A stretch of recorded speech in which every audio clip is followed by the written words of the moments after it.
몰디브 아니면 결혼 안 할래. 몰디브 나왔네.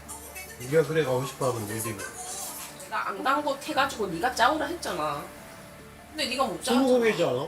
동남아 네가 거의 다 가는데 안 간 데가 있냐? 그러니까 이거 그거 알아서 잘 했어야지. 아니요. 몰디브 갈 거였어요.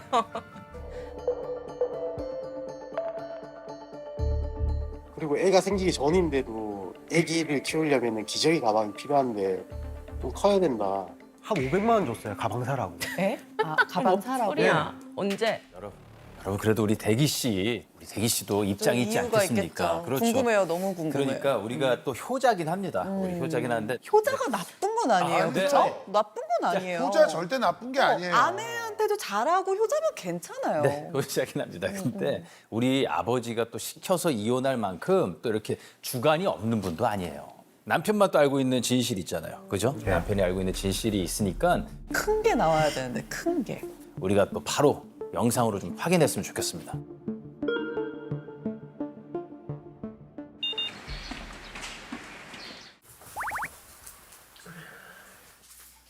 남편분이 이제 빨래하시고 청소하시고 저하고 똑같네요. 저도 빨래하고 청소합니다. 네네, 똑같네요, 저하고. 아 왜? 일어나라 그러는 거지. 왜 내 옷은 안 빨아주는 거냐고?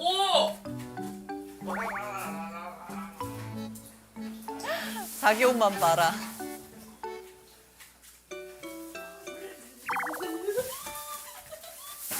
찔맛이야. 오, 야, 많이 하네. 나보다 많이 하네. 오.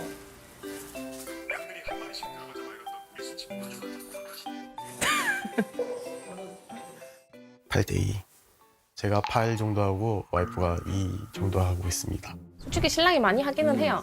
신랑은 주말에 이틀을 쉬고 저는 주말에도 일을 다 그치, 하니까 그치. 신랑이 작업 돌리고 하면서 자연스럽게 그냥 빨래를 하게 됐고 또 자연스럽게 그냥 청소를 하게 됐고 대신에 뭐 설거지나 이런 거는 아예 안 하니까 그런 거는 제가 하고 또 밥하고 이런 것도 다 제가 하고 일주일 내도록 외식을 하고 뭐 집에서 간혹 밥을 먹자 하면 화를 많이 내요. 맨날 집에서 밥 먹자고 한다. 한 달에 집에서 밥 먹는 횟수가 한 5회 정도 되는 것 같아요. 내고 뭔 소리야? 집이 엄청 엉망이거든요. 옷이 맨날 뭉쳐져 있고 빨래도 안 하고 이러니까 그런 걸 제가 다 한다고 하네요. 맞아요. 맨날 뭉쳐져 있고.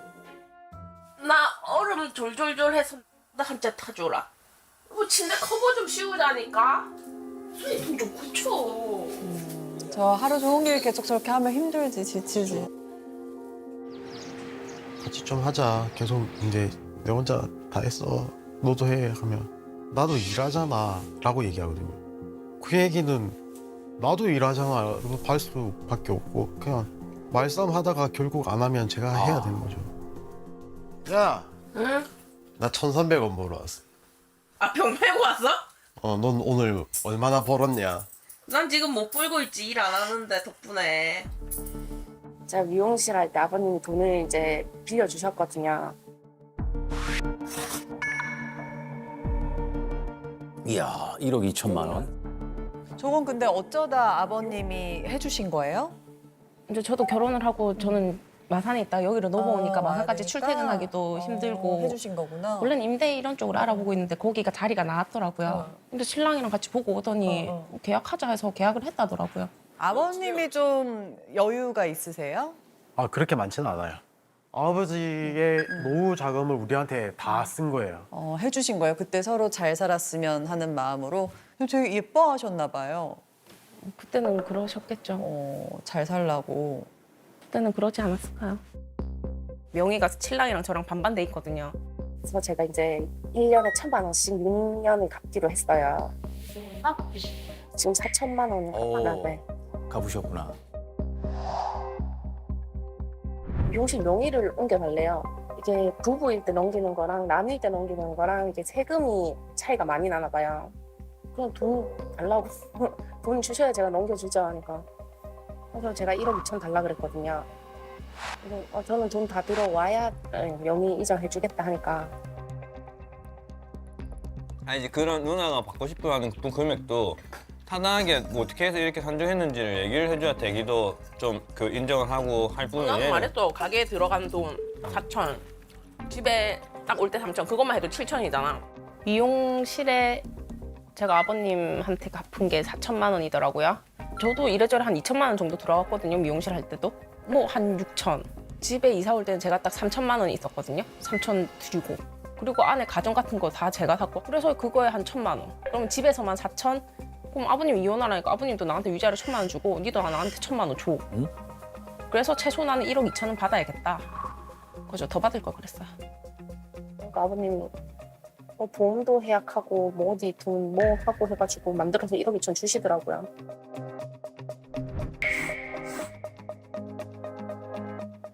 받았어요? 네. 강성하시. 다 결정이 난대 여기는 뭐 저거 재산 분할까지 다 재산 마친 분할도 상태예요. 돈이 네. 아니 저기 뭐 애도 없고 네네. 재산 분할도 끝났고 네. 변호사님들은 우리 요 부분은 쉬어도 되겠어요. 예. 아 근데 끝까지 좀 봐주시면 아, 네, 또 우리 뭐가 대기 있어요? 씨가 또 아. 네, 강하게 어필하고 있는 게 있어서 또 네, 아 굉장히 슬퍼요. 네. 지금 나한테 1억 5천 준 게 그렇게 아깝단 말이야? 그거 미칠 것 같은데. 이거 왜 아깝? 그걸로 코인해야 되거든. 이 집에 보태준 3천하고 미용실에 들어갔던 4천하고 해가지고 솔직히 7, 8천이 적당하지 않나 저는 그렇게 생각하거든요. 이미 줘버렸지만 다시 돌려받고 싶은 생각도 있습니다. 5천 다 받고 싶긴 한데 저는 3천만이라도 너무 좋을 것 같아요. 이게 이유입니다.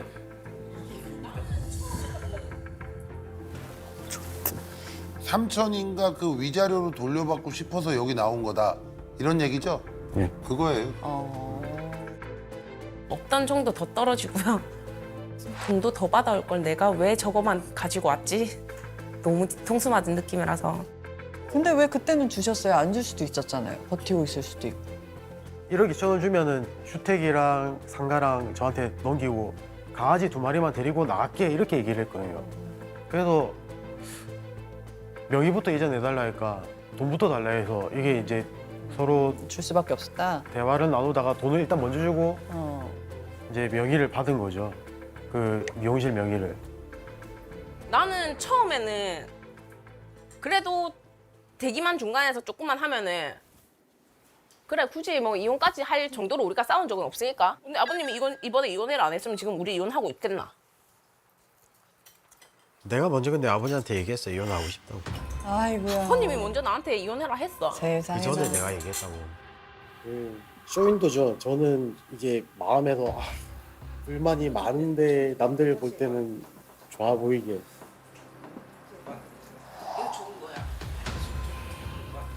야, 지금 완전 막장 돼버렸잖아요.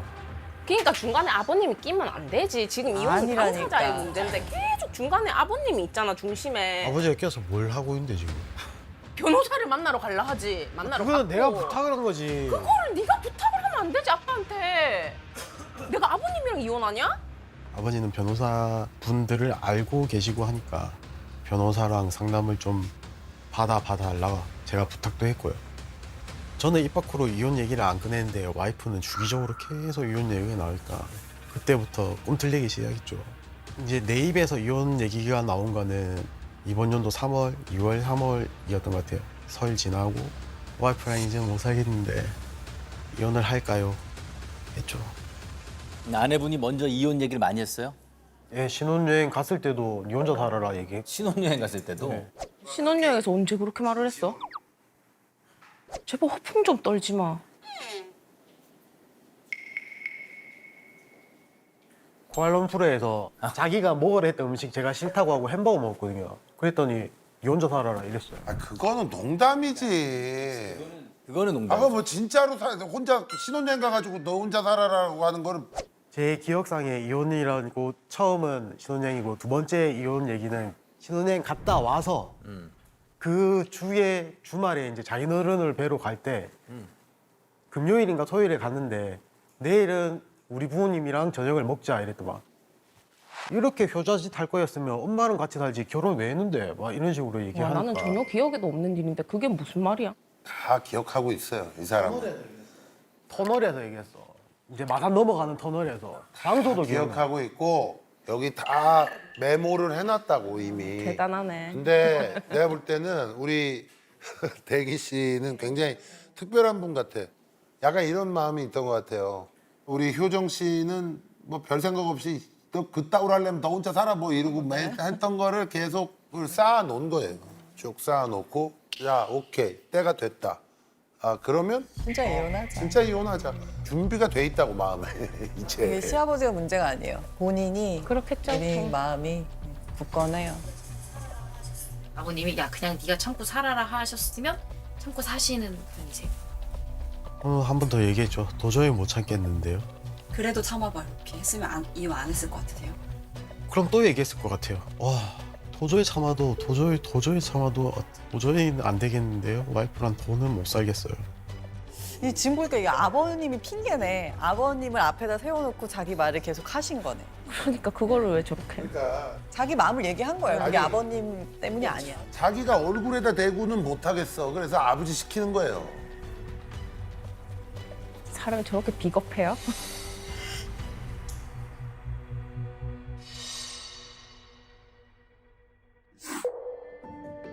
그래서 제가 이제 1년에 1,000만 원씩 6년을 갚기로 했어요. 그래서 매달 500만 원씩 명절마다 드리는데 추석이랑 설이 너무 이번에 가깝더라고요. 제가 조금 이따 드릴게요 하니까 아버님도 알았다 하셨더라고요. 근데 그거 안 주고 여행 가서 저렇게 화가 나신 건지. 항상 500만 원씩 드렸으면은 자기가 해외여행을 가도 아버지가 그렇게 불만이 없었을 거예요. 받을 돈이 있는데 안 주고 나가서 쓰고 다니니까 기분이 많이 상했죠. 줄였으면 한다 얘기했는데 그러니까 오히려 자기는 오랜만에 간다고 1년에 3번, 4번 가는데 오랜만에 간다고 얘기를 하고 그 신혼여행 같은 것도 좀 저렴한 곳으로 가고 싶거든요. 근데 와이프는 몰디브 아니면 결혼 안 할래. 몰디브 나왔네. 우리가 그래 가고 싶어하면 몰디브. 우리 이거 동남아 가자며. 그럼 동남아 내가 안 간 곳 해가지고 네가 짜오라 했잖아. 근데 네가 못 짜잖아. 스무고개지 않아? 동남아 네가 거의 다 가는데 안 간 데가 있냐? 그러니까 이거 그거 알아서 잘 했어야지. 알아봐서 왔다면 네. 그때 오케이 했을. 아니요. 몰디브 갈 거였어요. 무조건 몰디브였어요. 몰디브가 또 생각보다 비싸죠, 거기. 그냥 그거부터 마음에 안 드셨어. 근데 하루 먹고 자고 일어나면 100만 원 써야 되고 먹고 자고 일어나면 200만 원이고 이걸 일주일 지나보니까 그닥 재밌지는 않았어요. 또 호풍 떠네. 뭔? 아니 근데 잠깐만 이거는 화낼 문제가 아니잖아요. 신혼여행이고. 어? 그냥 그것도 다 쌓아놨던 거. 그걸 지금 와서? 참나. 근데 그걸 뭘 얘기를 하냐고. 나 이건 꼭 한번 따져봐요. 어떤 식으로 먹고 일어나면 100만 원씩 나가죠? 1박을 얘기하는 거예요? 네, 1박에 100 가까이. 그거를 먹고 일어난다라고 얘기하면 어떡하자는 거예요? 1박은 자고 일어나면 1박이니까. 아니 그럼 그 저 숙소랑 이런 걸 다 얘기를 해야지 먹고 뭐. 보통 몰디브 가면 1인당 1,000만 원을 잡아야 된다 하더라고요. 좋은 데 가면은. 근데 저희는 둘이서 1,000만 원 안 되게 갔다 왔으니까 잘 갔다 왔다고 생각을 하거든요. 둘이서 800. 네. 부모님 돈으로 몰디브를 다녀왔어요? 패백을 해가지고 받은 돈 가지고 간 거죠. 지금 패백할 때 신혼여행을 예약하냐? 패백을 할 때 뭐라고요? 패백할 때 신혼여행 가서 용돈 쓰라고 조금 주시는 거잖아요. 그렇죠. 그거지. 그러니까 부모님이 이제 결혼할 때 이렇게 그 지원을 많이 해주셨잖아요, 그죠? 그런 것 때문에 좀 이제 눈치가 보였다는 거잖아요, 그죠? 맞죠? 소박하게 가고 싶었던 건 남편의 입장이고 예. 우리 아내분의 입장은 그래도 나는 몰디브 가야 되고. 평생 한 번이니까. 그러니까 또 남편 입장에서 그럴 수 있어요.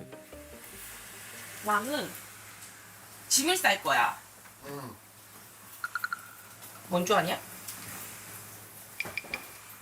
혹시 알고 있나 모르겠는데 나 내일 제주도 갈 거거든. 몰랐지?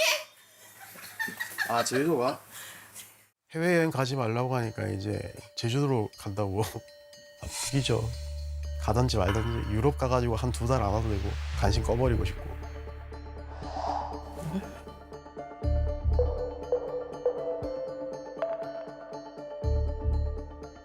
내 친구 남편이 600만 원짜리 가방 사줄 때 그 말을 계속해서 가가지고 사주고 했거든요. 그리고 애가 생기기 전인데도 애기를 키우려면 기저귀 가방이 필요한데 좀 커야 된다. 그거 사주면은 시험관 하러 갈게. 이렇게 딜을 걸었어요. 그래서 시험관 하러 가기 전에 가방을 사줬거든요.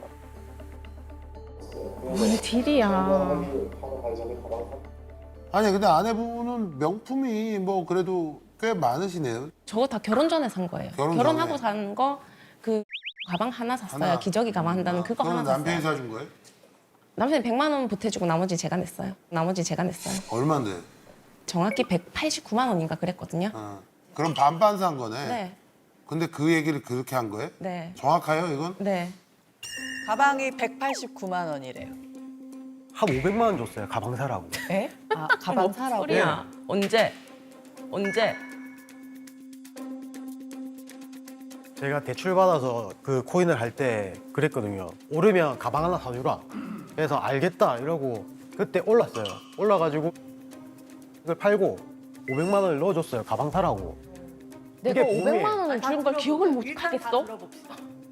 왜 이렇게 말이 다르지 서로? 와, 이건 준 거는 기억하고 받은 거는 기억 안 하고 뭐 이런 거 있잖아요. 조금 자기 유리한 쪽으로 기억을 해요. 준 사람은 있고 받은 사람은 없다. 참 이러니까 진짜 100원이라도 주기 싫은 거예요. 저한테 네가 이때까지 내한테 뭐 하나라도 사준 거있냐고. 그 얘기 들으면 이때까지 산 게 너무 아쉬워요. 차라리 파혼을 할 걸 싶기도 하고. 파혼을 했었어야 됐어요. 파혼 안 한 게 좀 그러네요. 처음에 결혼할 때는 남편이 빌라에 혼자 살고 있었거든요. 그대로 살던 집에 들어가서 제가 침대랑 소파만 바꾸고 갔거든요. 그때 그 집에 살 때 결혼했는데 새 집에 살아야지. 네가 살던 집에 살면 이게 신혼집이냐. 새 집을 가자는 게 이사를 가자 그 얘기였어요. 근데 되게 말은 이사는 누나가 계속 하자고 하긴 하던데. 나 저 집에 별로 안 살고 싶었거든. 그러니까 이 돈을 안 내도 되는 돈을 누나가 계속 이사하자고 했기 때문에. 그럴 거면 자기가 싫다 해야지. 그냥 여기 조금 더 살아보자던가. 나한테 이런 말 안 했잖아. 그 말도 심지어 어제 친구들이랑 술 먹을 때 저는 처음 들었어요. 이사 가기 싫으셨다는 거. 저는 어제 처음 알았어요. 어제 친구들이랑 술 먹을 때. 그랬으면 그때 말하지. 이사 가기 싫다고. 그때는 그런 게 전혀 없었거든요. 이사 자체는 처음에는 제가 완전 반대했었어요. 그 대출을 받을 때 매매 가격의 30%는 있어야 되지 않냐 그렇게 얘기했죠. 그랬는데 진짜 돈은 하나도 없으면서 계속 집만 보고 다니고 이 집 사줘 저 집 사줘 그래가지고 아버지한테 돈을 빌리게 되었죠. 아버님이 또 1억 2천을 많이 빌려주셨거든요. 해주셨네. 신랑이 월 100만 원씩 갚아요. 그럼 저희가 1년에 2,200만 원 아버님이 드리거든요. 그러니까 계속 뭐가 조금 힘들더라고요. 집값 다 낸다고 탈탈 털어서 냈는데 이 집에 와서 싱크대 뜯어 고치자, TV 바꾸자, 냉장고 바꾸자 결국 자기 원하는 대로 다 했거든요.